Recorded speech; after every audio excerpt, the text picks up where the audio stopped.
ব্রাহ্মণবাড়িয়ার কবি আল মাহমুদের স্মরণোৎসব। বাংলা একাডেমির সভাপতি পেলেন সোনালী কাবিন পদক।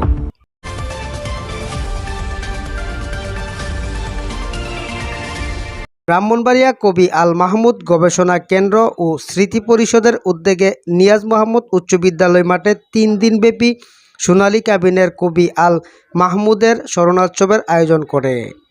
সোমবার বিকালে স্মরণোৎসবের সমাপনী দিনে প্রখ্যাত প্রাবন্ধিক গবেষক ও বাংলা একাডেমির সভাপতি অধ্যাপক আবুল কাশেম ফজলুল হককে সোনালী কাবিন পদক প্রদান করা হয়েছে।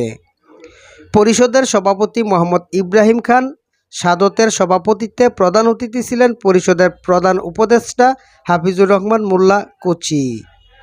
মূল প্রবন্ধ পাঠ করেন কবি আল মাহমুদের ঘনিষ্ঠ সহচর 90 দশকের কবি বিশিষ্ট গবেষক আল মাহমুদ একাডেমির পরিচালক অধ্যাপক মহিবুর রহিম। বিশেষ অতিথি ছিলেন কবি জয়দুল হোসেন, ব্রাহ্মণবাড়িয়া প্রেস ক্লাবের সভাপতি জাবেদ রহিম বিজন, কবি ও গবেষক মোহাম্মদ নিজামুদ্দিন, মুবারক হোসেন আখন্দ। যে কয়জন কালজয়ী প্রতিভা ব্রাহ্মণবাড়িয়ার সুনাম সুখ্যাতি বাড়িয়েছেন কবি আল মাহমুদ তাদের অন্যতম। তিনি একাধারে একজন কবি, উপন্যাসিক, প্রাবন্ধিক, ছোট গল্পকার, শিশু সাহিত্যিক এবং সাংবাদিক ছিলেন। কবি আল মাহমুদকে স্বাধীনতা পদক সহ কবির নামে রাষ্ট্রীয় কোনো প্রতিষ্ঠানে কবির নামকরণের দাবি জানিয়েছেন বিভিন্ন পেশাজীবী সংগঠন। মোহাম্মদ জামশেদ মিয়া, শালদা নিউজ।